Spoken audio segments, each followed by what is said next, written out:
basta? No, beh, sicuramente queste due partite sono state due vittorie fondamentali, cioè, è inutile che ci nascondiamo, anche perché fino a 2 settimane fa avevamo vinto 2 partite con ultima e penultima, anche se c'è da dire che in certe situazioni siamo stati anche un po' sfortunati e un po' forse per negligenza nostra, con un po' più di attenzione e concentrazione, partite soprattutto come Rimini o come Renate magari, anche se a Renate poteva starci pareggio, potevi portarla a casa. Comunque è cambiato, sì, secondo me rischiamo di meno in fase difensiva, qualcosina in meno rischiamo. È cambiato perché abbiamo fatto 6 punti, abbiamo fatto 4 gol, abbiamo preso 1, insomma, rischiando che meno e magari creando anche le stesse cose che si creavano prima. Però insomma l'importante, io credo che il gruppo ci sia sempre stato, insomma, fin dall'inizio. Poi credo che magari tanti fuori non avrebbero mai detto che in queste 2 partite avessimo fatto 6 punti, però li abbiamo fatti ed è stato fondamentale perché ci permette di stare lì aggrappati, altrimenti sarebbe stata dura. Cosa ha portato il nuovo allenatore? A parte una filosofia diversa, che mi sembra evidente. Sì, ogni allenatore secondo me ha le sue idee, le sue idee di gioco, idee di comportamento, idee proprio anche proprio nell'insegnare calcio, ognuno ha la sua maniera.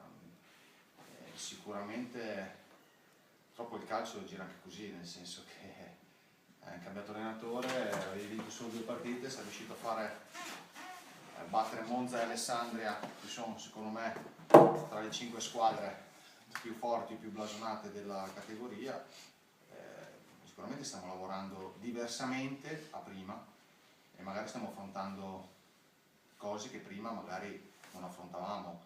Magari prima si lavorava più su una cosa, adesso si rimane più magari parte offensiva, adesso si lavora più a parte difensiva. Una delle nostre cose è che è una squadra purtroppo abbiamo preso un po' troppi gol, insomma se avessimo preso qualche gol in meno, ma lì è la responsabilità di tutti, degli attaccanti, di noi centrocampisti, dei difensori, del portiere, a tutti, cioè, siamo una squadra, siamo uno sport singolo e avessimo forse qualche punto in più, però mai inutile guardare indietro, adesso guardiamo avanti, siamo ripartiti bene, adesso da qua a Natale è fondamentale per me. Insomma. Se prima si cercava di fare un gol in più degli altri, adesso mi sembra che si cerchi di prenderne al momento.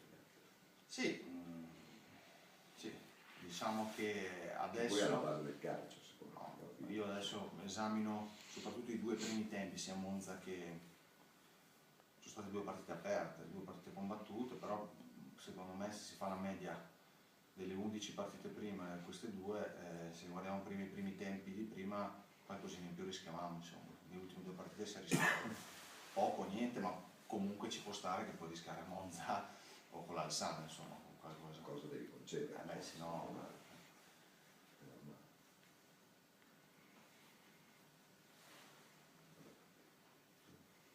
Io con mano sono a posto.